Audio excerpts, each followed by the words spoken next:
to welcome you all to this event. I'm Gustavo Parajón, psychology major.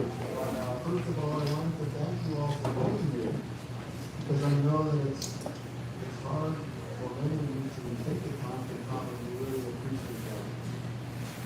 For many years, our family has had the dream about to share with the world the legacy of our dad, Dr. Gustavo Parajón. His legacy of peacemaking, of faith, Christian love, service, and pioneering public health. But there's always been a concern for us, which is to find the right person to take on this task and to do it exceptionally. When Reverend Dan Buckley and Damaris Amokenke came along and offered to do this, we really found the right people for the right job. Reverend Dan Buckley is here today with us. He's wanted to share with us about this book called Healing the World. He recently retired as a global consultant for peace and justice with International Ministries of the American Baptist Churches. From 2003 to 2020, he served helping Christians around the world to be more effective peacemakers, including interreligious conflicts, and including Ava's Health and Hope, too. He came to visit us and did a phenomenal job training our staff in peacemaking skills. He also conducted some conflict transformation trainings in other countries as well. And in a few situations, has actually been part of mediation teams between armed groups. Dan has also written a number of books on topics such as church renewal, preaching, and peacemaking. So as a result of his long-standing commitment to peace, Dan received the 2022 Benton and Dana Slott's Annual Human Rights Award. This was established in 2006 and is given by the BWA, the Doctors World Alliance, for significant and effective activities to secure, protect, restore, or preserve human rights. President Jimmy Carter also received the award in 1995 and Dr. Gustavo Parajón in 2006. So for my family and me personally, it has been a great honor to have Reverend Dan Buckley, a peacemaker like my dad, write about his life and his legacy. And on behalf of the Parajón family, too, I would like to thank Dan for all of the amazing work that he has done and the other people who participated in the writing of this book. Because as I have found out even today as we were speaking, he's been an extremely busy person taking care of grandkids, taking care of his health, which had all been a tremendous thing for him to be able to write this book in spite of all the other things that he's doing. So please welcome Dan to the front.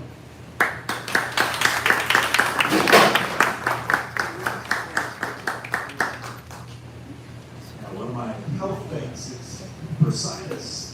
I can't stand to talk to people.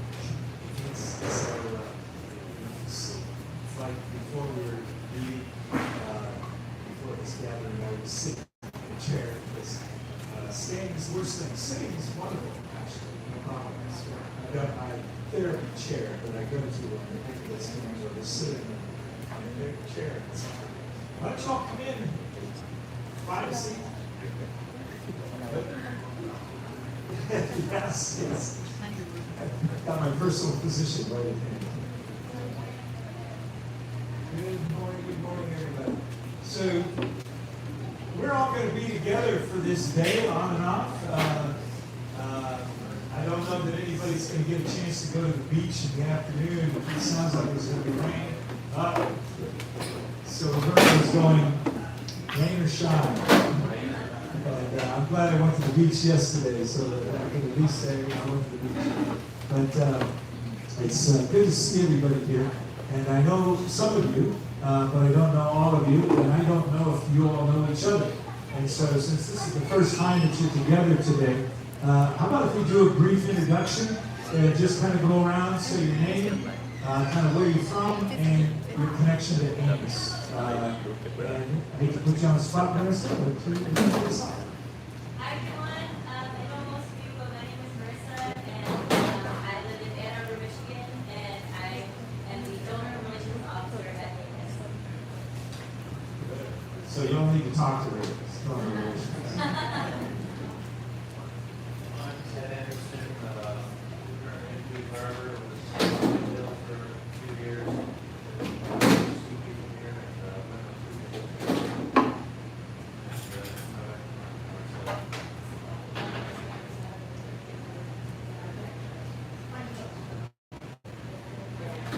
Where's that Harvard? Washington? Washington, okay. I'm Ken Farrell, I'm a member of the board, and traveled around the division. Awesome, awesome. Jonathan Sledge, from North Carolina, and been to English anytime. I'm Deb Norton, also from the Valley, and I'm on the board. Connected with David Morris since 2004.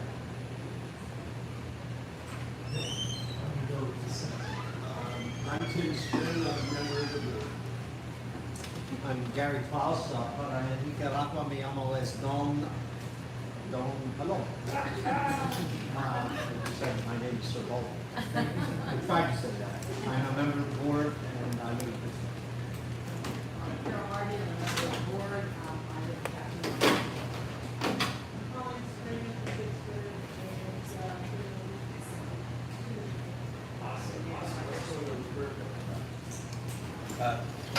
Roberto, also a member of the board. Luis Medrano from Nicaragua, and AMOS staff in Nicaragua as grants officer. Awesome. Junior Sanchez from Nicaragua, and I'm a delegations coordinator. My name is Violeta Ruiz. Probably most of you haven't seen me yet.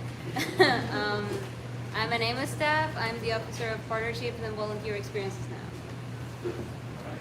Morning, everyone. My name is Lidia Caldera from Nicaragua, part of the communications team. Glad to see you here.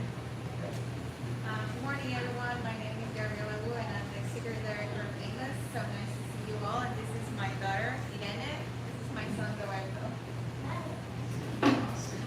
Hi, everyone. My name is Christine Africa. I think I know everybody, but it's so great to be with you all here. Member of the AMOS staff, and we'll be coming with international.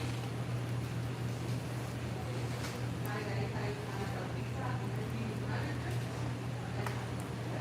And nice to see you, all of you. And thank you for taking. And Cynthia Barber from Nickenville, Oregon, with remarks we want to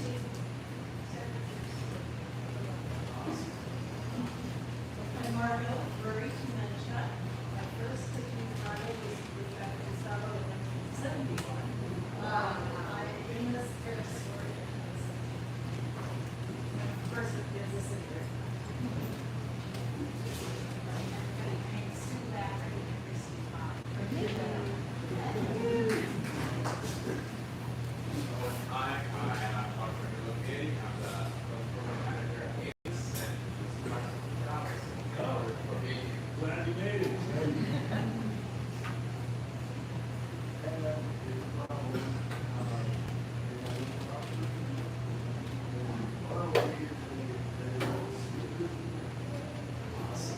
Awesome.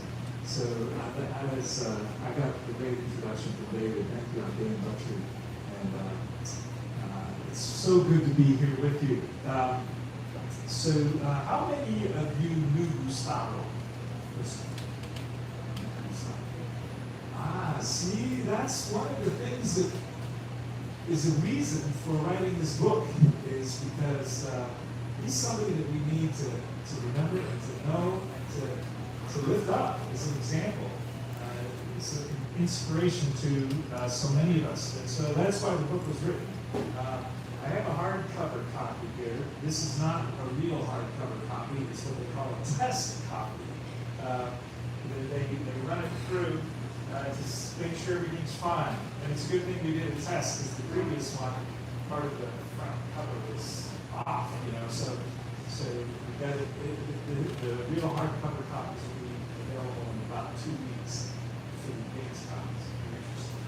But I'd like to just read a little bit from the introduction. See this here. So this is from the introduction. The man with a limp from a childhood bout of polio launched a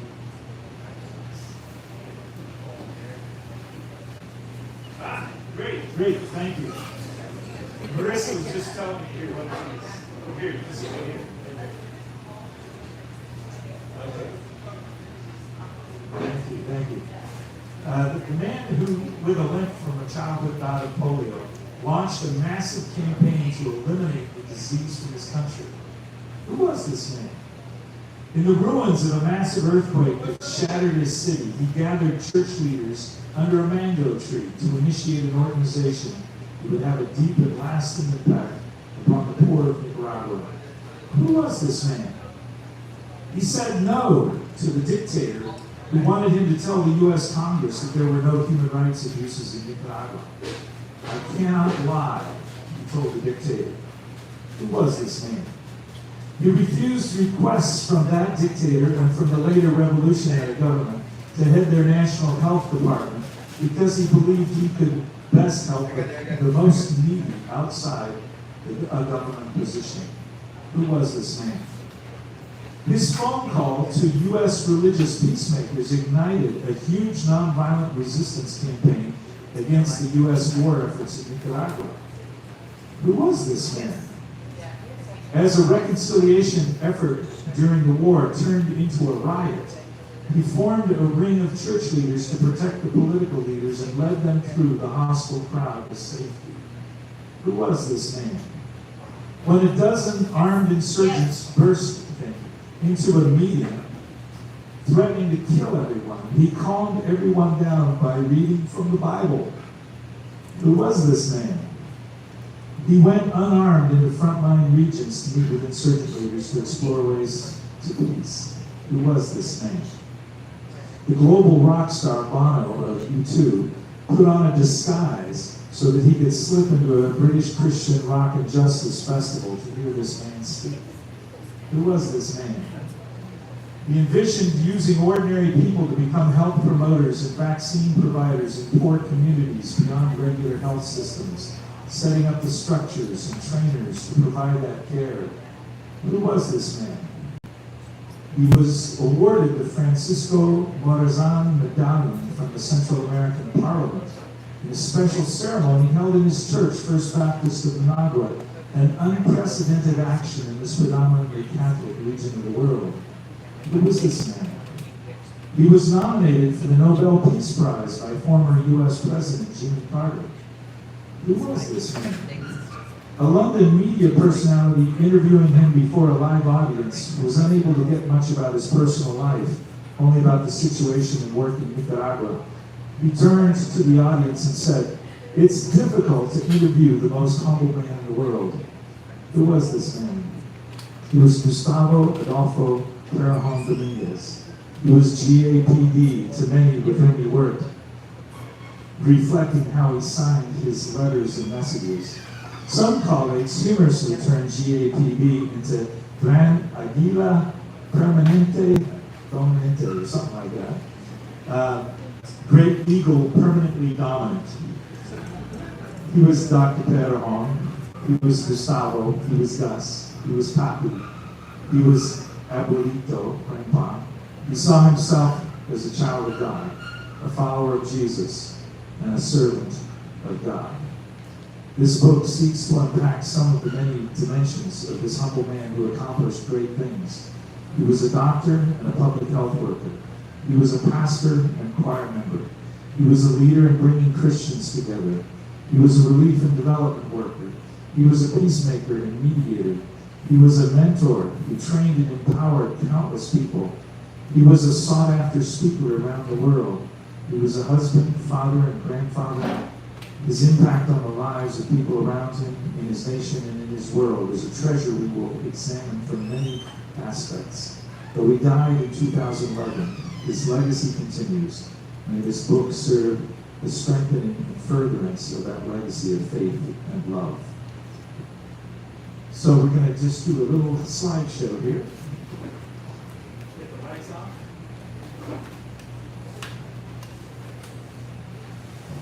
Feel free to move so you can see this.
video is on Vimeo right now, so that you can share it on Facebook or wherever you want to. It's a part of promoting the legacy of Gustavo Parajón and promoting the book. We're going to try to get it also with a Spanish song. We're exploring how to do that, and that's something we can quickly and easily do once we identify the song. And that also will be on video, so we hope that and we can change the subtitles into Spanish, make a good Spanish version. Let me say a word about the book process. Gustavo was actually thinking of writing an autobiography. I don't know if people was pushing him or not, but I can tell him if that's true. But he was working on it, but didn't get very far. There was some notes and just a little bit of stuff before he passed away. And so eventually a small group was formed. Roberto, who I think just slipped out. Anyway, Roberto was co-chair of the team with Sue Plater, who was from the UK.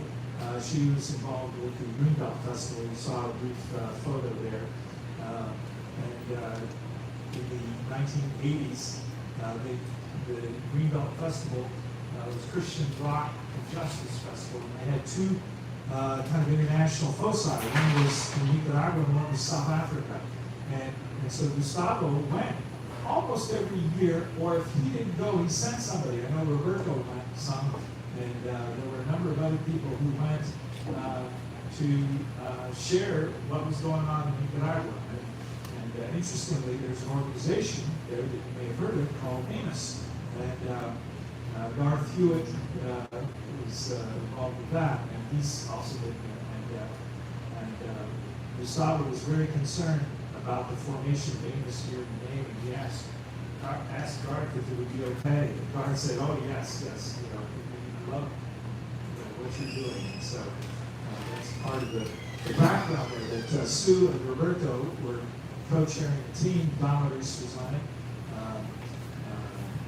who had been Gustavo's personal assistant many times, and eventually became the executive director of SAPOC until she retired. And so we were meeting together. Christy was a part of that. Dr. Wu was a part of that. And also, some of you were donors who gave special money for the publishing of the book. And I want to thank you immensely, because it wouldn't have happened without your support.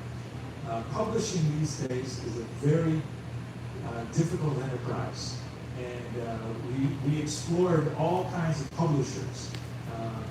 Some publishers wanted money up front. Others required you to do some major work, especially on the editing side of it. And if they needed to do any editing because you didn't do a good enough job, they charged you steep fees for that service. And so it's not like it used to be. I've written a number of books, and I've seen the change financially over the years as publishing has become more risky financial affair. And so I really appreciate those of you who gave to this project. So I was asked to write, as David said, I think it came out of the 2018 trip to Nicaragua. Actually, I had two trips there, one just before, one just after the uprising. And so I was very, very moved by the offer. And then as we started doing the actual work, it became clear that Donna Albuquerque was doing a lot of the heavy lifting. Interviews, translation, and various other things. And so he said, "Valeries, you need to be co-authors." No. And then we just let her prove it until finally we came back again and said, "See, Valeries, you are doing the work of a co-author here, and you need to be recognized for that." And it's been a joy working with Valeries. We have our meeting of the team. It was meeting weekly at some points, and then every other week. And we're still meeting as we work on the marketing of the book. but Dominique and I would sometimes talk separately and do a lot of things to work on together. So it's been a joy to work with Dominique. And how many of you know Dominique? Because she's okay, some of you know her, okay. And just an amazing woman. And her story comes up a lot of times in the book, just because of who she was and what she was doing. So, as far as the book goes, Amos owns the royalties and the copyright, and has all the rights. And so that's good to know. So all the books that we sell today, all that money's going to Amos. In fact, if you want to buy a book, you can write the check out to Amos. That's fine. When Amazon sells books, Amos will get the same royalty as any other book seller. So Amos, hopefully, we will sell so many books that we will go beyond the gifts that you all gave to the publishing process. That's our hope and dream, that it becomes profitable. We can use it with mission teams as they come. SAPOD also will probably use it, and but they don't have the rights and the royalties because Amos put in the funds and all that. But Dominique is from SAPOD, believes it, so we wanted to also support that wonderful organization and as well. So that's kind of some of the logistics of it. When I read through that thing about who was this man, did anybody hear something you had not known about Gustavo? One of the things that was exciting about doing this book is that everybody, including family members, said, I learned something I didn't know. And I came at it, I knew Gustavo as a peacemaker and a missionary with international ministries. And I found out that he had had an impact in my life before I even knew about him. That's another story. But the area that I was working with was in peacemaking. And in 1981, 1992, I went to Nicaragua. In 92, we held a Global Baptist Peace Conference in Nicaragua. And Roger Velasquez was very involved in organizing that. Gustavo was one of the speakers because of the peace work that we've done. And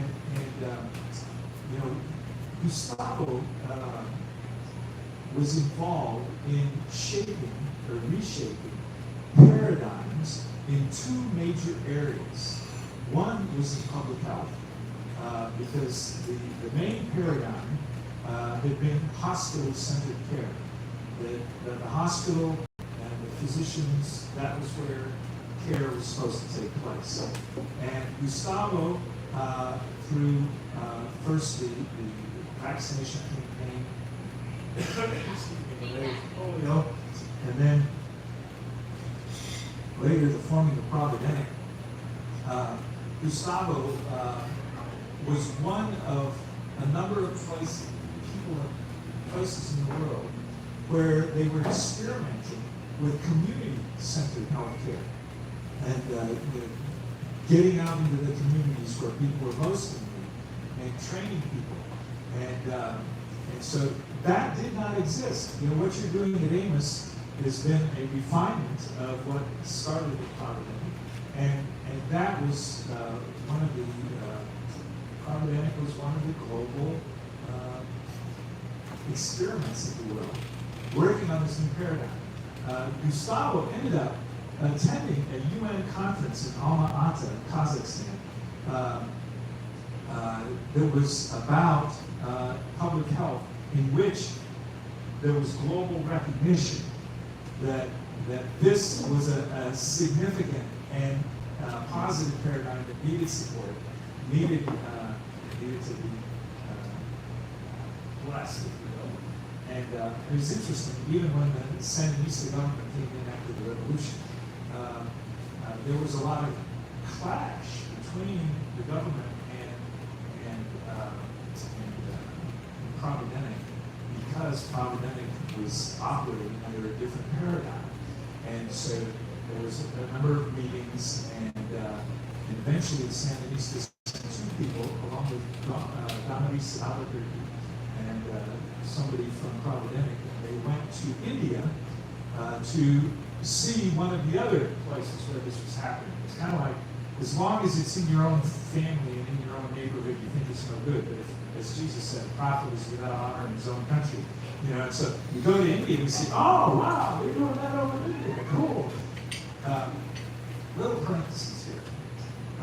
One of the things that I learned about Gustavo was his work in mentoring the rising generations. And just some exciting stories and impact of people there. You know, Roberto's story and journey, just amazing. But Gustavo did that with so many people. So he asked Damaris to go to India with these Sandinista government public health leaders. And she, what? You know, it's kind of, and Gustavo said one of his famous lines. He says, "You can do this." He said that to so many people when he was challenging them to get out of their comfort zone and into something new. And you can do this. And so, you know, that was Damaris' first international trip. And, you know, it was a huge thing for her. On the way back, the flights were horrible. I don't know if you've ever had any flight problems. But Damaris, the flights were just a real problem. You know, got canceled. They missed the connection as a result of yada yada. It just turned into this nightmare.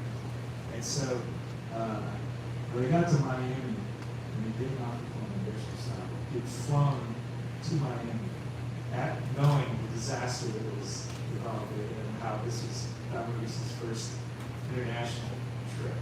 And you know, that was part of the encouragement and support that we so often we did. And so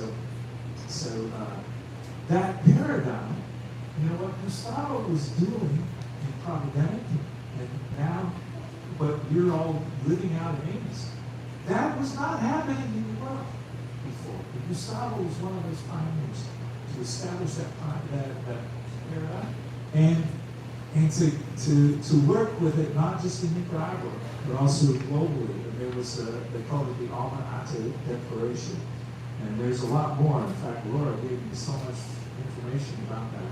I could have written a whole other book, maybe another book that deserves to be written, maybe it has been. But you know, that was just such a profound thing in the area of public health.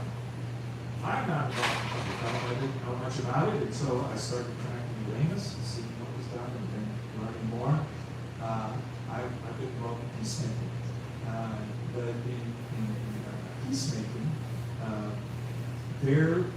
it was pretty much the responsibility of governments and trans-governmental agencies like the United Nations and the Organization of American States and whatever it may be.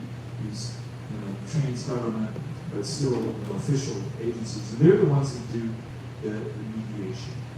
In fact, Henry Kissinger once had a quote, basically said, all these non-professionals need to stay out. We know what we're doing. And Gustavo, there have been a few other examples of it, but what happened in Nicaragua was that Gustavo ended up using the networks that SEPAD and Providenic had done in the communities. When the war broke out, there were these communities with leaders, and he ended up networking with those folks to have reconciliation teams, and then they could communicate back and forth between the government and some of the insurgent groups, and got involved with the Mennonites, John Paul Lederach, and also working with Moravians on the East Coast. They did some amazing peace work there, but there was also a kind of a regional thing that was developed by Costa Rican President Oscar Arias, for which he received the Nobel Peace Prize. And they had peace agreements for the wars going on, peace processes that were envisioned for the wars going on in Nicaragua, El Salvador, and Guatemala. And Honduras and Costa Rica also had insurgents operating from those countries. So in Nicaragua, they formed a National Peace Commission, and it included somebody from the government, somebody from the opposition, the Cardinal Orlando Bravo, and then a citizen at large. Gustavo was the citizen at large. And interestingly, you know, if you're going to do a peace process, you can't do that without talking to people. Everybody else stayed in Managua. Gustavo was the one who went to the communities, as he had done in healthcare. He also was doing in peacemaking, going to the communities, going to the people that everybody else was afraid to meet with face to face. So this paradigm actually has a technical term called track 2 diplomacy, which means track 2 means it's civilian-based, citizen-based diplomacy. And John Paul Lederach wrote about it, and talked about the insider partial, the person who's inside the country and has to live with whatever happens. That was Gustavo and the Moravians, and then the outsider impartial, which was John Paul Lederach. And I realized this was a pattern that I ended up developing as I was working in a couple of conflicts in Asia. But again, we had the insider folks, usually church leaders, who were the peacemakers inside, and then I came as the outsider, making this peacemaking team.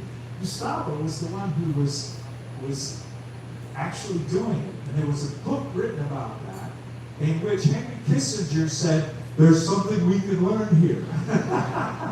He got one of the things, and, the Nicaragua peace process was written about. This was out of a think tank in Washington, D.C. And so Gustavo was involved in two totally different areas, public health and peacemaking, forging new paradigms, living out and providing leadership and shaping out new paradigms for acting, which are impacting us to this day. So I think his work there is profound. Now there are other things that are profound about his work as well, in terms of his work as a pastor, his work as a mentor, his work as a dealing with natural disasters and community development. Not a new paradigm, but what happened to Safai was certainly a story that was dramatic and profound. And so there was just so much about this person. And it was a delight for me to go through it. And I interviewed a number of you as part of the process of the book. And so some of that may show up. Let's take a moment if anybody wants to have some. Let's see, we go till 10, right? Okay, so we'll stop in a minute. But if there's any questions that anybody has, I'll talk about the book sales at the end.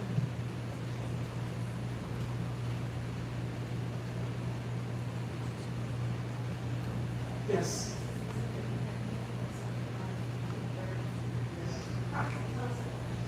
Okay. She said that about Gustavo having an influence on my life before I met him.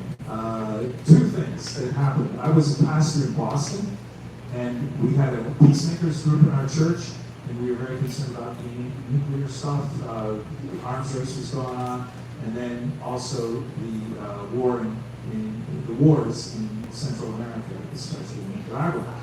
And the Baptists wrote an open letter, actually a series, 9 letters I think it was, sometimes to the Baptist churches in the U.S., sometimes more general to Christians in the U.S. And Gustavo was involved in writing those letters, along with other people like Thomas Davis and others. But our church demonstrated downtown Boston. We took one of the key quotes from one of those pastoral letters, we put it on a bed sheet, and we held it up, and it got photographed by the Evangelistic Association of New England, who had a letter, kind of a newspaper, that they sent out to every church in New England. I can't remember if it was weekly or monthly, but every church in New England got this. And it was a front page photo. And so we felt, even though none of us in our church had been to Nicaragua, we felt like we were a megaphone for the voice for the Baptists of Nicaragua to be heard. So that was number one. It was something about, the most powerful nation in the world is trying to crush the hopes of the Nicaraguan people, and it was something like this, a very beautiful wording. And so we did that. Our same group, we ended up committing acts of nonviolence. I got arrested. And I got arrested because of Gustavo. I didn't know that. But Gustavo, there was a retreat of Christian peacemakers. Sojourners was involved, Jim Walls was there, Joyce Holiday, people from all kinds of organizations, the Quakers, yada, yada, yada. They're all there at Kirkridge. They had this annual retreat. And Gustavo called the retreat and talked to Jim Wallace. And he said, we've got good intelligence that the U.S. is planning an invasion of Nicaragua. This was true. This was true. And the Lord told us to contact you. And Jim said, oh, really? Did the Lord tell you what to tell us? And Gustavo said, no. The Lord told us just to contact you and let you know, and then you'd figure it out. And so that group formed the Pledge of Resistance, which tens of thousands of people signed. It's something like 30,000 people signed that they would commit acts of civil disobedience if the U.S. invaded Nicaragua. And later, and we tell this in the book, somebody from inside told us that they were at the meetings in the Pentagon and the White House where they felt that the religious resistance in the U.S. was such that they couldn't risk an invasion of Nicaragua. So they started what they call low-intensity conflict, which was a lot of funneling the arms and that to the countries. And so later we launched, when Contra Gay was passed in Congress, we launched these massive civil disobedience movements, and I was one of 586 people that were arrested occupying the federal building in Boston. So thanks, Gustavo. I had no idea that was going on. And then Gustavo's phone call is what moved the peacemaking community, Christian peacemakers in the U.S. from protesting and writing Congress and so on to this massive campaign, which changed U.S. policy. Nicaragua still suffered, for sure. But, so anyway, that's how it happened. Let me tell a story about Gustavo and then get about the books. And, so I first met Gustavo at a World Mission Conference. I was not with IM at the time. I was with the Home Mission Agency directing a peace program. And the wars were still going on in Nicaragua. And I was there with Stan Slade and Gustavo. Stan Slade was a missionary from El Salvador. And Gustavo was sitting in the middle, and we each make our presentations. And then the first questioner gets up and he says, are you telling me that our president is not telling us the truth about Nicaragua? And Stan and I just tense up. It's like, okay, we knew the battle was on. We'll go. And Gustavo just put his hands on both of our arms, and he said, I'll take this. And he said, he didn't say, you do this. He said, I'll take this. And he said, brother, I didn't get your name. And the tension, you could just feel the tension leave the room. And I just thought, that's so much for Gustavo. Brother, I didn't get your name. And it was that love and respect that allowed him to be the peacemaker. Even people who did horrific things. And brother, sister, that valuing the integrity but the personhood of the other. And so that was one of my things. That it's just kind of that little story that just shows so much of the design. So we need to tell these stories. That's why folks wanted to write the book, why I was asked to write the book, and why it was my joy to write the book. So we have the book here. It's not coming out until January 24th. The reason for that is a marketing reason, because then it will be considered a new book in all the Amazon blog algorithms for all of 2023. So we'll get that extra coverage and promotional value. And so, but we have advanced copies, and so we've got the advanced copies here. We can get more if you have more needs. We want to take some down to Nicaragua because the customs is very difficult and the cost is very difficult to ship. So we're going to send some down, but the folks have already packed those away in the year already. But we have plenty for you to purchase and take. Like I say, AMOS gets all the royalties and the proceeds, and so you got some things here that you can sign up for. The hardcover will be available in the early in about 2 weeks. The hardcover is going to be $30. The paperback is $22.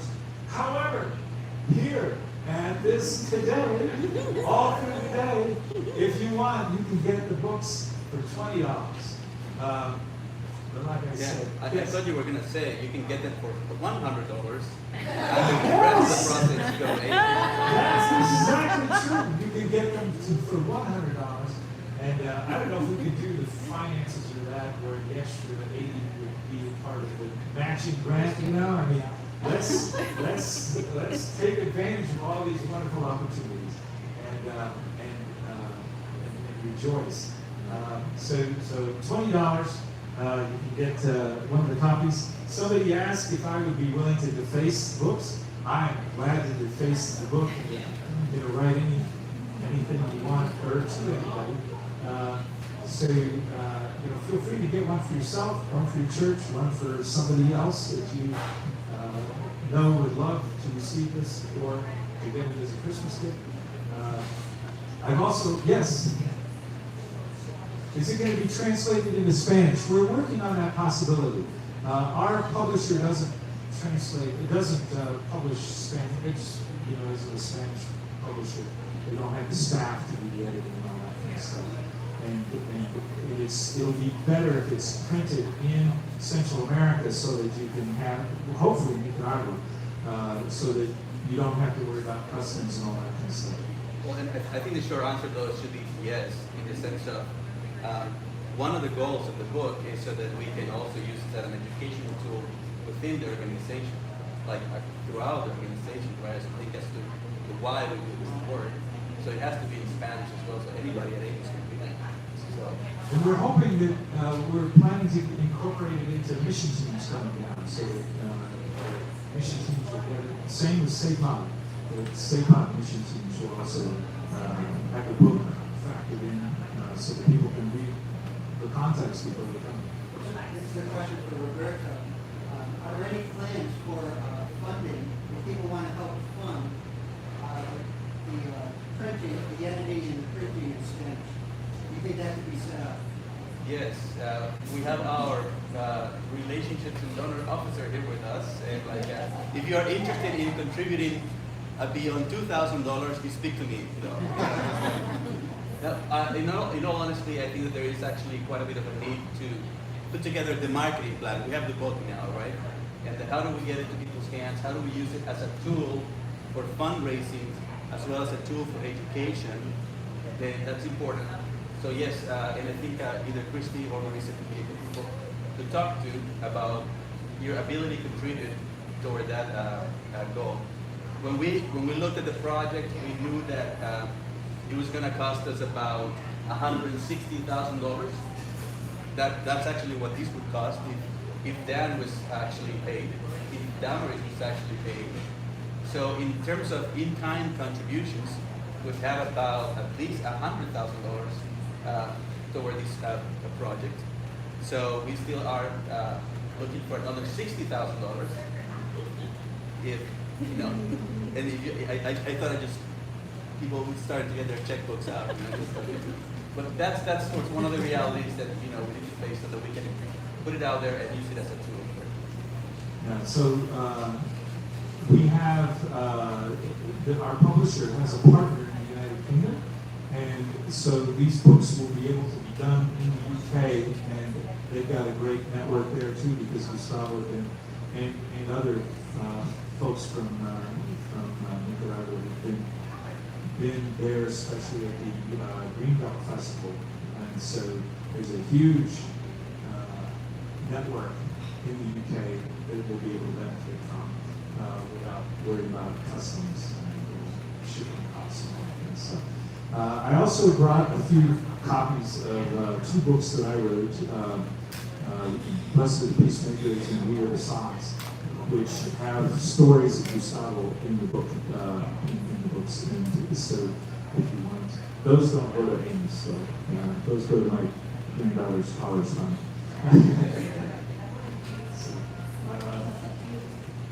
And I think that's it. So we'll be having another big bash getting the book out in January. But we got things out.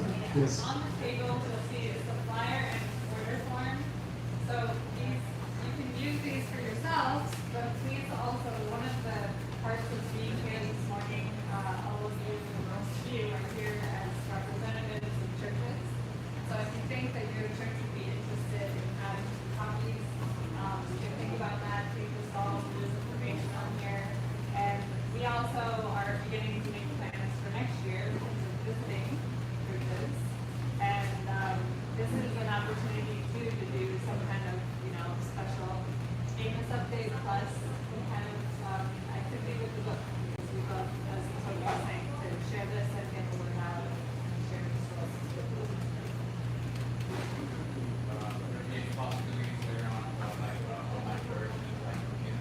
Yes, in November, in January. Yes, thank you. Great question. January, the ebooks will be out, and so that'll especially be good for international folks to access without shipping. Another thing that is unique to this publisher is that if you have a group that wants to do a special edition for the book, you can do that. So like, we're going to do a special edition for AMOS that can be used for all the mission teams coming down. SAPOD will probably do a special edition. First Baptist Cleveland, I'm in discussions with them because of their connections, may do a special edition. What happens in a special edition, you have to pay about $200 to $300 up front, and you have 4 pages or more if need be so like if your church has had a connection with AMOS for a number of years, you can tell some of the stories of those mission trips and whatever it is you want to put in that edition, and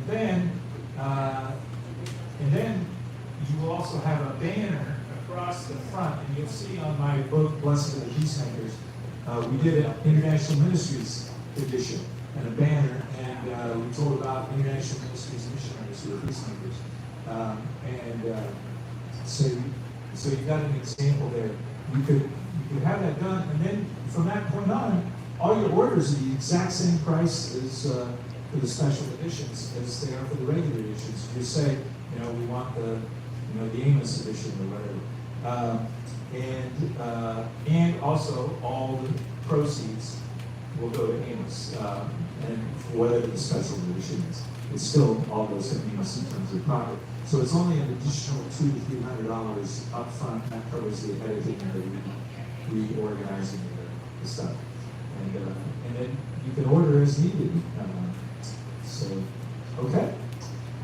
I think we're done.